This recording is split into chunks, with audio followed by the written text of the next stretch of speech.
하나님께 영광의 박수를 올려드리겠습니다.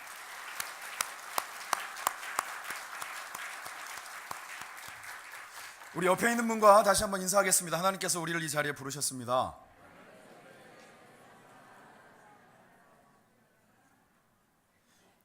특별히 이 기간에는 왜 이렇게 주일날 한 번씩 뵙는 분들도 이렇게 반가운지 모르겠습니다.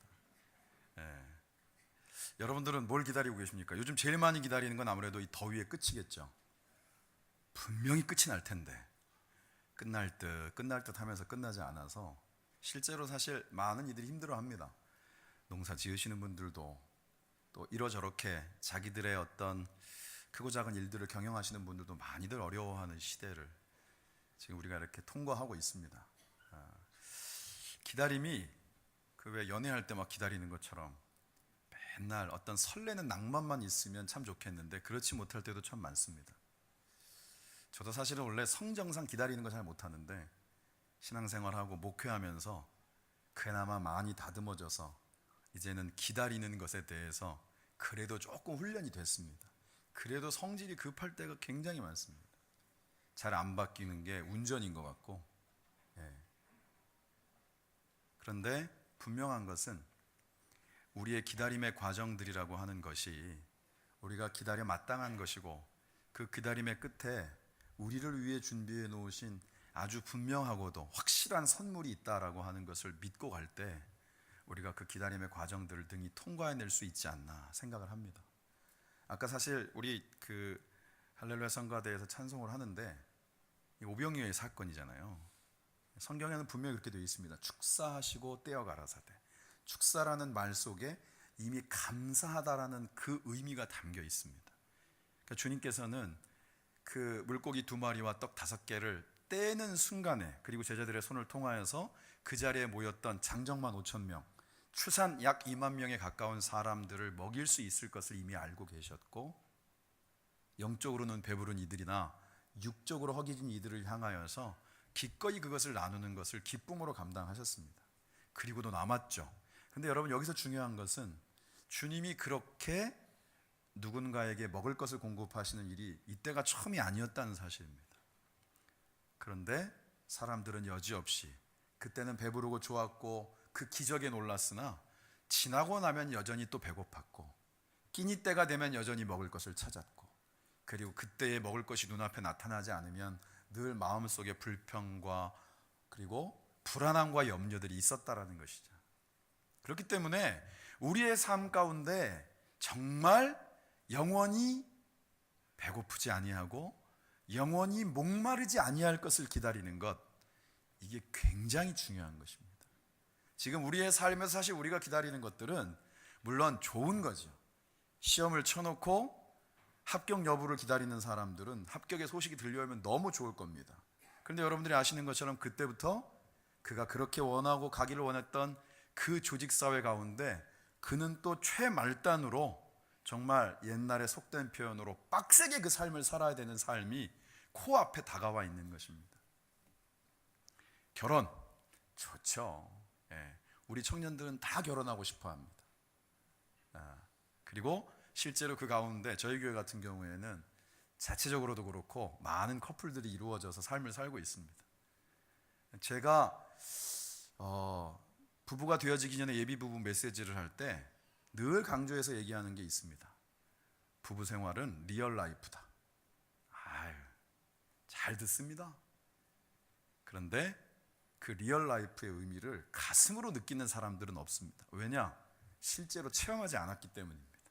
그래서 살아가면서 본인들이 전혀 예측할 수 없었던 그러한 일들 앞에 때로는 좀 당혹스러워하기도 하고 그러면서 또 하나님의 지혜를 구하면서 부부로서도 가정으로서도 성숙되어져 가는 것들을 봅니다. 왜냐? 평생 가야 되니까요. 우리의 삶에 주님께서 우리에게 맺어주신 모든 관계들은 평생 가는 것입니다. 주님과 우리와의 관계가 그렇고 가족이라고 하는 관계가 그렇고 우리의 신앙 공동체도 그러할 수 있기를 주님의 이름으로 축원합니다. 우리가 오늘 말씀 속에서 보는 것은 결국은 신앙은 기다림이다라고 하는 걸 우리에게 보여줍니다. 신앙은 누가 뭐라고 해도 기다리는 겁니다. 기다리는 걸 못하면 사실은 신앙생활 하는데 늘 어렵고 힘들고 하면서 낙심되고 자꾸 힘이 빠집니다. 그래서 그냥 한마디의 결론을 얘기하면 신앙은 기다리는 것이다. 그런데 이 기다림은 분명한 결과가 있는 것이고, 그 기다림은 우리를 위해서 하나님의 약속인과 동시에 지금까지 그 약속하신 바를 단 한 번도 어기신 적이 없던 그분께서 결국은 이루시고야 말 우리 가운데 영원한 천국을 예비하신 것이다라는 거예요. 오늘 여러분들이 주의 전에 나왔습니다. 한 주간의 삶 속에 각자 여러 가지 모습들이 있었겠지만 주님이 저와 여러분들을 부르신 거예요. 주님의 은혜의 그늘 가운데 저와 여러분을 부르신 겁니다. 이게 여러분들 가운데 느껴지셔야 돼요.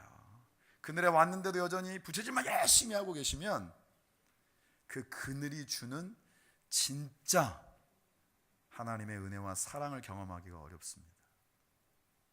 오늘 말씀 속에 보면 그걸 혼인잔치로 비유하고 있어요. 실제로 여러분, 이 지역은 너무 더운 지역이니까 혼례를 대부분 다 저녁 시간에, 다시 말하면 해가 지고 난 다음에 진행을 했다 그러죠. 그러다 보니까 여러분, 필수가 뭐겠습니까? 해가 지고 나면 지금처럼 막 전기가 막 들어오는 시절도 아니니까 당연히 등이 중요합니다. 등이라고 하는 것은 그 혼인 예식장을 밝히는 없어서는 안 될 결정적인 것이 되는 것이죠. 그래서 혼인 준비를 한다라는 뜻 속에는 반드시 그 등을 준비한다라는 것이 함께 가도록 돼 있다. 그런데 오늘 말씀 속에는 누구는 그거를 넉넉히 준비했고 밤이 새도록 그 축제를 즐길 수 있도록 준비했고, 누군가는 진짜 간당간당하게, 이게 표준어가 아닌가요? 정확하게 표준어를 모르겠습니다. 아무튼 아슬아슬하게 준비했다라는 거예요. 그리고 나서 정작 늦게 도착한 신랑과 더불어 혼인 예식이 시작할 때쯤 되었을 때는 그들이 들고 있는 등에는 기름이 없었더라. 여기에 문제가 있는 것입니다. 우리가 기다린다라고 하는 것은 준비하는 것입니다. 막연함이 아닙니다. 우리의 신앙생활은 막연한 것이 아닙니다. 성경에서 우리 가운데 말씀하고 있는 하나님의 음성, 그 약속을 확신함으로 기다릴 수 있는 것입니다. 이게 믿어지지 않으면 우리는 기다릴 수가 없어요. 여러분, 약속을 누가 했습니다. 우리 만나? 그래서 진짜 제대로 만나려면 수첩을 딱 들고, 아니면 여러분들 스마트폰이나 태블릿 PC를 꺼내서 몇 날 며칠 몇 시에 만날지를 적지 않으면 그 만남도 그저 인사일 뿐이다라고 우리는 알고 있지 않습니까? 그런데 그렇게 정해놔도 사실은 못 지킬 때가 많다라는 거예요. 제가 필리핀에 있을 때 거기는 워낙 그 트래픽이, 다시 말하면 교통체증이 너무 심하다 보니까 늦는 게 다반사예요. 그런데 정말 교통체증 때문에만 늦는 것인가 가끔씩 갸우뚱될 때가 있습니다. 어느 순간 약속은 정해놓고 늦는 것이 일반적인 것이 되어져 버린 그런 부분들이 없지 않아 있다라는 거예요. 그래서 처음에 막 다그치고 확 했을 때는 저희들 멤버들, 지금 이제 길 미스트리 멤버들, 초창기 멤버들 같은 경우에는 정말 시간들을 막 2시간, 3시간을 걸려서 그 먼 데서 막 오토바이 타고도 시간을 맞춰서 오고 했었는데, 조금씩 루즈해지고 그러면 그런 부분들이 슬슬 사라지는 거예요.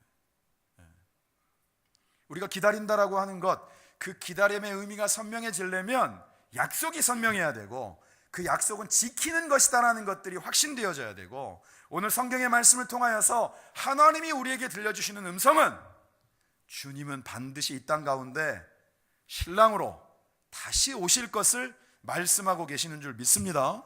그 혼인잔치에 저와 여러분을 초청하신 거예요. 여러분은 초대장을 받았습니다. 이미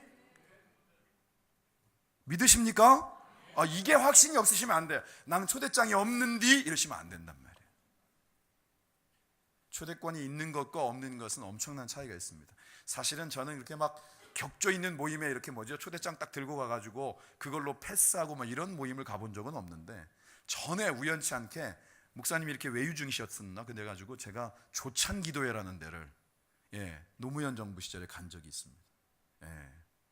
그때 이후로 다시는 안 갑니다. 아침밥을 너무 조금 줘요. 그런데 거기는 어쨌거나 간에 정해져 있고 초대되어져 있는 사람들이 갑니다. 그가 사실은 먹을 것도 별로 없고, 사실 이렇게 있으면서 너무 좀 격식이 위주다라고 하는 생각을 할 때가 참 많은데, 그럼에도 불구하고 본인이 원하고 원하지 않건 거기를 참석하려면 그 초대장이 있어야 되는 거예요. 이름이 등록이 되어 있어야 된다는 겁니다. 그런데 저와 여러분들은 세상 가운데 어떤 축제보다도 가장 화려하고 가장 선명하고 가장 아름답고 가장 복된 축제인 천국의 축제 가운데 예수 그리스도로 말미암아 초대장을 다 받으셨는 줄 믿습니다. 특별히 VIP이기를 주님의 이름으로 축원합니다. 그것을 성경에서는 상급이라고 얘기하는데, 그거는 세상 가운데 우리가 가지고 있는 프로필이나 스펙으로서 그런 것들을 만드는 것이 아니라 하나님 안에서 하나님의 뜻을 나의 삶 가운데 하나의 기준으로 세우고 나의 삶을 기꺼이 주님 앞에 헌신하여 드리는 이들이 받을 수 있는 또 다른 복입니다. 어쨌거나 오늘 말씀 가운데 보면 그 천국 잔치에 저와 여러분들이 초대되었단 말이에요.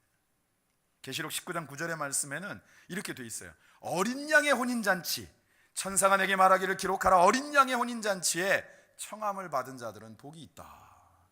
이 땅 가운데 사는 것도 이 무더위 때문에 하루하루가 너무 숨쉬기 힘든데 뭔 천국 잔치냐? 여러분, 그래서는 안 됩니다. 우리에는 그 천국 잔치가 준비되어져 있기 때문에 이 땅 가운데 웬만큼 험한 길을 가도 그 길을 이겨낼 수 있는 힘을 얻는 것입니다. 오늘도 일부 예배 때 목사님 그런 얘기 하셨어요. 저희 목사님이 지상 목표가 120세까지 사시는 건데 그럼에도 불구하고 엄청 철저하게 건강관리를 하심에도 불구하고 오늘이라도 부르시면 간다. 아멘을 아무도 안 하네요. 예. 그게 우리의 존재입니다. 왜? 우리는 허락하신 동안만 사는 것이고 우리의 삶의 끝은 이 땅에서의 삶이 아니라 주님과 함께할 영원한 삶, 슬픔과 애통과 사망이나 눈물 흘리는 것이 없는 바로 그 천국에서의 삶을 우리를 위해 준비해 놓으셨기 때문에 그 영원한 삶을 위한 과정 중에 저와 여러분들은 있을 뿐이에요. 오늘 이 예배가 그런 천국을 작게나마 경험하는 은혜가 있기를 축원합니다. 그래서 여러분들 가운데 수고하고 무거운 짐들이 있으면 주님 앞에 내려놓아야 돼요. 왜? 그렇게 말씀하시니까. 그리고 마르지 않는 그 샘, 정말 우리의 갈증을 채우고도 남을 수 있는 그 샘을, 그 그리스도로 말미암아 그 성령으로 말미암은 샘을 마음껏 마실 수 있는 은혜가 있기를 주님의 이름으로 축원합니다. 오늘 말씀 속에는 미련한 자와 슬기로운 자가 나와 있는데 누가 미련한 자냐? 기름을 준비하지 않은 사람이다. 누가 슬기로운 여인이냐? 바로 기름을 넉넉히 준비한 사람이다. 성경에서 기름은 계시록도 그렇고 일관적으로 말씀하고 있는 것이 있습니다. 그것은 바로 성령을 의미합니다. 다시 말하면 우리의 삶 속에 기름을 준비한 사람이다라고 하는 뜻은 성령 충만함을 입은 자, 지금도 그 성령의 인도하심 가운데 민감하여서 그분을 잘 따라가는 자, 바로 그러한 성령 충만함을 입은 자를 일컫는 것입니다. 우리가 왜 이 성령 충만함에 대해서 시큰둥하냐? 예수님의 오심에 대하여서 다시 오실 그때에 대한 부분들이 막연하기 때문입니다. 내가 생각하는 것보다는 더디 온다고 생각하는 거고, 마치 노아가 방주를 만들면서 처음에 한 1년, 한 10년 정도까지는 막 주변에 있는 사람들이 웅성되지 않았겠습니까? 진짜 홍수가 나나? 진짜 세상의 끝이 오나? 그런데 그게 50년이 되고 100년이 넘어가면서부터는 아무도 신경을 쓰지 않았어요. 저 미친 노인네 오늘 또 나르네. 저렇게 힘든데 저 산 꼭대기로 또 뭘 나르나? 나중에는 아예 관심조차 기울이지 않았어요. 그런데 우리가 알고 있는 것처럼 이 땅 가운데 40주야를 비가 내렸습니다. 사실은 지금 우리는 비를 엄청 기다리지만 여러분들 아시는 것처럼 국지성 폭우가 내리면 그게 피해가 어마어마합니다. 우리가 기다리는 비는 단비이고 지금 성경이 말씀하고 있는 그 비는 40주야를 하늘이 뚫려 있는 것처럼 내렸기 때문에 모든 삼라만상이 다 물에 잠겨버린 거예요. 주님이 그때 생명의 방주였던 그 노아의 방주를 통해서 이 땅 가운데 또 다른 생명의 시작을 준비하셨다라는 것입니다. 우리가 주님 부르심 가운데 응답하여서 이 교회 가운데 나와서 예배한다라는 것이 바로 그런 의미가 있는 거예요.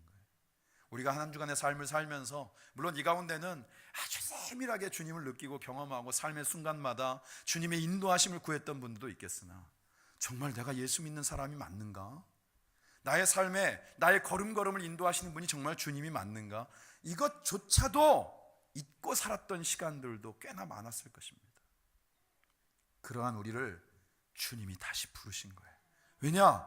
우리가 선택받은 자로 그 생명의 방주 가운데 탑승되어져 있는 자로 하나님의 천국 잔치에 호명받은 자로 그렇게 우리를 위해서 그리스도를 기꺼이 내어주셨다라고 하는 그 사랑의 증표가 우리 가운데 지금도 우리의 영의 혈관을 흐르고 있다는 사실을 다시금 깨닫게 하시기 위해서 저와 여러분들을 이 자리로 부르신 줄 믿습니다. 그러니까 성령 충만함을 입는다는 뜻은 뭐냐? 그 주님의 사랑을 확신하는 것입니다. 그래야 세상을 밝힐 수 있어요. 우리가 세상 가운데 나의 열심이 아니라 내 가운데 정말 거부할 수 없는 그리스도의 사랑이 너무나도 분명하게 인정되어지고 그것들이 흘러갈 때 나로 말미암아 주변에 있는 사람들이 그 주님의 놀라운 사랑과 은혜를 경험하는 그런 복된 나눔이 이루어질 줄 믿습니다. 사실 우리는 성령 충만에 대해서 얘기하지만 그 능력을 덧입는 법을 잘 모르고 살아갑니다. 근데 성경이 말하는 반전은 뭐냐 하면 따라합시다. 이미 내 안에 주셨다. 이게 아주 반전인 거예요. 우리는 뭔가 자꾸 신앙생활을 하면서 찾는 법, 빨리 얻는 법, 경험하는 법 이렇게 얘기들을 자꾸 하는데, 선명하게 얘기를 하면 성경이 말하는 가장 핵심은 예수를 그리스도로 내 가운데 영접한 순간에 이미 내 가운데 모든 것을 다 주셨다라는 거예요. 근데 우리가 그걸 잘 몰라. 우리한테 어떤 능력이 있는지를 몰라요. 가끔씩 우리 젊은 친구들이 보는 SF 영화, 최근에도 막 히트했던 우리나라의 뭐 어떤 그런 액션 영화를 포함해서 몰라 자기 안에 어떤 능력이 있는지. 근데 순간순간 그게 살아나는 거예요. 물론 그건 굉장히 허무맹랑한 이야기지만 그리스도가 내 안에 내주하신다라고 하는 것은 이거는 선명한 확신이고 증거인 줄 믿습니다. 그러니까 내 안에 그리스도가 함께 하신다는 것은 그게 바로 능력인 거예요. 그러니까 우리가 성령 충만함을 입는다라고 하는 것이 어디선가 뭔가를 끌어오는 것이 아니라 이미 내 안에 계신 분이 나의 삶 가운데 가장 왕성하게 역사하실 수 있도록 그분께 나의 삶의 공간들, 나의 생각과 판단의 순간들을 내어드리는 것입니다. 거기에 이제 쉽게 말하면 점화하는 게 뭐냐 하면 말씀을 통하여서 하나님의 뜻을 분별하는 거예요.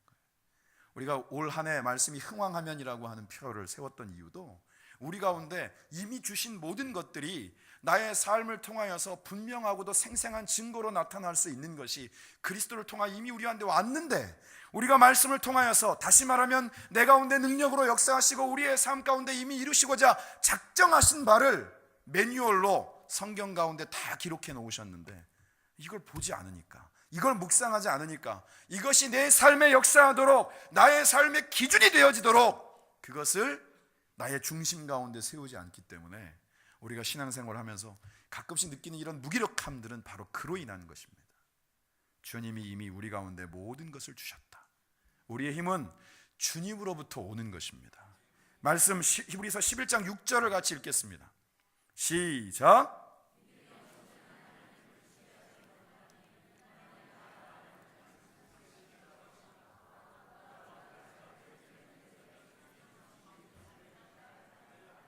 아멘. 제가 한번 다시 읽겠습니다. 믿음이 없이는 하나님을 기쁘시게 하지 못하나니. 우리가 하나님을 기쁘시게 할 수 있는 건 오직 믿음이에요. 뭘 믿는 것이냐? 말씀을 믿는 거예요. 나를 향한 약속을 믿는 것입니다. 그 믿음이 하나님을 기쁘시게 하는 거예요. 그 기쁘시게 하는 분을 통해서 우리에게 주시는 것이 뭐다? 하나님이 우리를 부르시고 난 다음에 우리가 읽었던 말씀 속에 기록되어져 있는 것처럼 우리를 향하여 하나님이 준비해 놓으시는 상을 베푸시는 분이다. 시편 23편의 표현처럼 나의 원수의 목전에서 치열한 싸움이 있었는데 대승을 거두게 하시고, 여기가 이제 사람들이 보이는 가장 높은 곳에 있는 자리라면 여기에다가 잔치상을 딱 준비해 놓으시고 적장을 저 밑에다가 무릎 꿇게 한 다음에 왕이 그 전장에서 승전한 장수를 불러가지고 많은 사람들이 보는 앞에서, 그리고 저게 그 우두머리가 있는 그 무릎 꿇고 있는 그 현장 가운데에서 잔에다가 포도주를 붓는 거예요. 하나님께서 우리 가운데 그렇게 역사하신다라고 약속하시는 거예요. 우리의 삶의 순간들 속에 우리가 싸우는 싸움들은 사실은 외형적으로 보여지는 것들이 굉장히 많지만 그 가운데는 다 영적인 것이 배경입니다. 그런데 때로는 내가 원하는 모습으로 이루어지지 않을지라도 그것이 결코 패배일 수 없는 것은 하나님은 우리를 향하여서 하나님의 방식의 역전 드라마를 다 준비하고 계시기 때문이에요. 여러분, 사실은 이스라엘에는 그것이 분명한 절기가 되어서 역사적인 어떤 고증도 되어지고 있습니다만, 불임절의 사건이 에스더서에 기록이 되어져 있습니다. 핵심은 뭐죠? 남의 나라의 포로로 끌려갔는데, 거기에서도 실제로 말하면 그 음해를 당해서 그 가운데 끌려온, 포로로 끌려와 있는 이스라엘 민족 전체가 한날 똑같이 다 죽임을 당하게 되어지는 그런 무서운 명령이 내려진 거예요. 그런데 여러분, 놀라운 것은 바로 그 날이 그들을 죽이려고 했던 모든 원수들이 오히려 죽임을 당하고, 그리고 그 가운데 수계로 있었던 하만이라고 하는 자가 나중에는 스스로 만들어 놓은, 자기가 그렇게 마음속으로 불편해하고 어떻게든지 간에 본때를 보여줘야지 라고 했었던 모르드게를 매달려고 했던, 그 다른 사람들이 다 볼 수 있는 그 자리에 스스로가 매어 달리는 일들이 바로 그 불임절의 사건입니다. 우리의 머리로는 그런 계획들을 절대로 세울 수 없습니다. 우리가 앞서서 기다림에 대한 얘기를 했지만 왜 어렵습니까? 낭만적이지 않기 때문입니다. 모든 것들이 그냥 룰루랄라 하면서 언제든지 괜찮아요 라고 기다릴 수 있을 만큼 우리가 갖고 있는 어떤 이런 그 마음의 공간들이 그렇게 넉넉하지 못하기 때문이에요. 나는 지금 한시가 급한데 막 숨이 여기까지 차오르고 있는데 주님 어찌하여 내 가운데 응답하시지 않습니까? 근데 성경의 말씀은 바로 그 순간 가운데 주님은 우리와 함께 하고 계시는 거예요. 그분이 우리 가운데 이러한 장렬하는 태양 속에서도 우리가 우리의 몸을 기꺼이 기댈 수 있는 나무가 되시고 우리의 우편의 그늘이 되심을 말씀하시는 것은 그분이 우리의 삶의 모든 순간 가운데 함께 하심을 의미하는 것입니다. 힘들고 어려운 순간 가운데도, 기쁘고 감사한 순간 속에도 주님은 변함없이 우리와 함께 하십니다. 로마서 12장 1절의 말씀 같이 한번 읽어보겠습니다. 시작.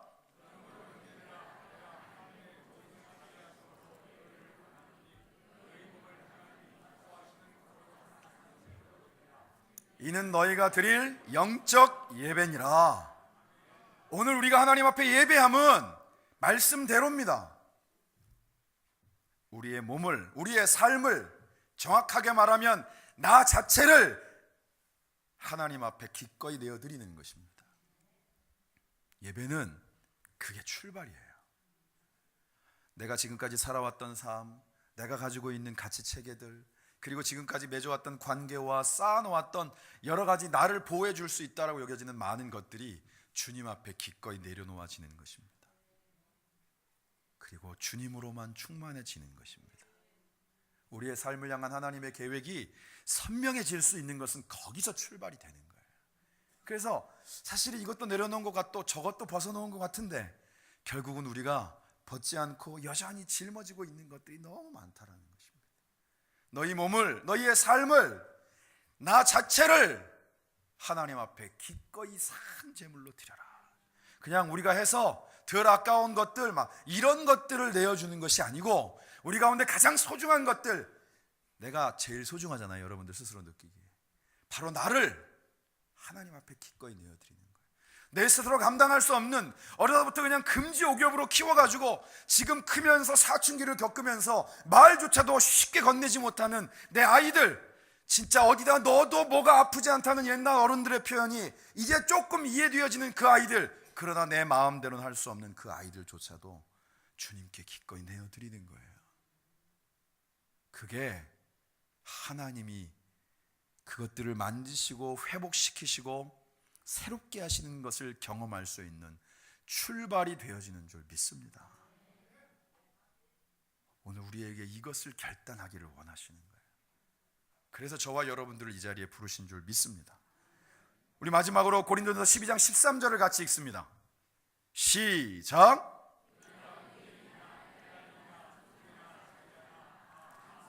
세례를 받아 한 몸이 되었고 또 다 한 성령을 마시게 하셨느니라. 아멘. 예수를 그리스도로 내 마음속에 영접한 순간부터 이미 내 안에는 예수님이 살고 계십니다. 나의 삶은 성령의 인도하심대로 갈 때 가장 복된 삶으로 하나님께서 우리를 책임지시고 이끄시는 줄 믿습니다. 정리를 좀 해야 되는 거예요. 정리를. 우리가 우리의 삶 가운데 성령의 역사하심을 구하는 이유가 바로 거기에 있습니다. 성령의 9가지 열매 가운데, 물론 여러분들 가운데 외우시는 분도 있지만 사랑과 희락과 화평과 그 다음이 뭐죠? 오래 참음이에요. 오래 참. 이야, 피면 성령의 열매 중에 오래 참음이 있는 게. 그런데 여러분, 우리의 삶 가운데 특별히 신앙생활하는 중에 이게 정말 결정적입니다. 그냥 참음도 아니야. 오래 참음입니다. 우리는 항상 얘기합니다. 왜? 내가 기다리는 때보다는 늘 뒤니까. 언제까지입니까? 그때 또 우리에게 말씀을 통하여서 우리 가운데 성령의 충만함, 성령의 역사하심이 선명하면 우리는 또 그것을 오래 참을 수 있는 은혜를 하나님께서 주시는 거예요. 다윗은요, 그 평생에 우리가 찬송했던 것처럼 하나님의 전 짓는 게 일생일대의 소원이었습니다. 그 정도면 한번 이뤄 주실 만도 한데, 모세는요, 그의 평생에 그렇게 말 안 듣는 이스라엘 백성들하고 40년이 넘게 뒹굴면서 광야 여정을 할 때도 딱 하나 보며 참았습니다. 뭐죠? 가나안 땅 밟는 거. 하나님이 들어주실 만 하잖아요. 그런데 대단하신 분입니다. 그 가나안 땅이 목전에 보이는 산으로 부르시더니 이제 너 빼고 나머지 백성들이 밟게 될 가나안 땅이 저기다. 근데 여러분, 놀라운 것은 거기에서 모세가 원망했다라고 나와 있지 않습니다. 다윗이 그가 그렇게 열망했던 성전을 짓고자 했을 때 너의 손에는 피가 많이 묻었으니 너의 아들을 통해 그 일을 이룰 것이다. 그런데 거기에도 다윗은 원망했다라고 나와 있지 않습니다. 오히려 솔로몬이 지을 수 있도록 여기저기서 좋은 재료들, 그리고 좋은 어떤 장인들을 다 불러다가 성전을 지을 수 있는 모든 준비를 해놓는 걸 봅니다. 왜 그렇습니까? 하나님의 뜻이 무엇인지를 알았기 때문인 거예요. 여러분, 우리가 왜 자유하지 못한가? 성경은 분명하게 말씀합니다. 진리를 알지니 진리가 너희를 자유케 하리라. 그 진리는 바로 하나님이시고, 그 하나님은 이 말씀이고, 하나님의 말씀, 나를 향하여 들려주시는 음성이 내가 무언가를 분별해서 내가 받을 것과 다른 사람들이 받을 것을 나누는 것이 아니라, 하나님이 내게 말씀하시면 모세야 너는 여기까지라고 해도 그것을 위해서 그 말 안 듣는 이들을 끝까지 헌신하며 인도하는 것을 감당할 수 있는 마음을 주시는 거예요. 사실은 다윗이 마음만 잠깐 먹으면 자기를 그렇게 못살게 굴던 사울을 한 방에 보낼 수 있었어요. 2번씩이나 그랬습니다. 그가 하나님의 뜻 가운데 그 성령의 충만함을 입지 않았다면 옆에 있는 신하들이 옆에서 찔르면서 얘기하지 않아도 그가 먼저 칼을 들어서 사울의 목을 뱄을 겁니다. 그런데 하나님의 뜻이, 하나님의 분명하신 계획하심이 분별되어지니까 그의 손에서 칼이 내려놓아지고 하나님이 세우신 일을 어찌 내가 손댈 수 있으랴 라고 하는 고백을 할 수 있는 겁니다. 이 땅 가운데 진짜 자유함은 내가 원하는 것들을 얻고 내가 생각하고 계획하는 것들을 성취했기 때문에 이루어지는 것이 아니라, 내가 하나님의 손에 붙잡힌 바 되었고 나의 삶 전체가 하나님의 계획하심 속에 있다는 것들이 믿어질 때 우리는 진짜 자유함을 누릴 수 있는 거예요. 오늘 이 예배가 그런 출발이 되어지기를 소망합니다. 행여 무더운 더위보다도 더 힘든 상황들이 여러분들을 누리고 있는 분들이 계시다면, 오늘 이 말씀을 통하여서 오직 다른 것 말고 이미 내 안에 계신 주의 성령, 어디 가시지 않고 내 가운데 이미 함께하고 계시는 그분이 바로 저와 여러분들의 삶을 주관하실 수 있도록 그분께 기꺼이 나의 삶의 주인의 자리를 내어드리는 그러한 결단이 오늘 이 예배 가운데 있기를 주님의 이름으로 축원합니다. 그러면 기다릴 수 있습니다. 여러분, 하나님이 우리의 삶을 통해서 우리의 문제의 현장마저도 하나님의 약속과 역사하심의 현장이 되어지게 하심을 반드시 경험케 하실 줄 믿습니다. 기도하겠습니다. 하나님 감사합니다. 하나님 감사합니다. 우리가 이 무더위를 빨리 벗어나기를 너무나도 원하는 것처럼 우리의 광야의 여정 가운데 목전에 보일 듯 잡힐 듯 우리가 걷고 있는 여정의 끝에 우리를 위해 준비해 놓으신 하나님의 그 약속의 땅의 주인공으로 이미 나를 세우셨음을 믿고 우리의 눈을 열게 하시고 믿음은 바라는 것들의 실상이요 보이지 않는 것들의 증거라 하셨사오니 오직 믿음으로 하나님을 기쁘시게 하며 또 한 걸음을 내디딜 수 있는 나의 삶을 하나님 앞에 기쁨의 산재로 드릴 수 있는 온전한 헌신이 오늘 이 예배 가운데 있게 하여 주옵소서. 나를 우리의 삶을 받아 주옵소서. 예수님의 거룩하신 이름으로 기도드립니다. 아멘.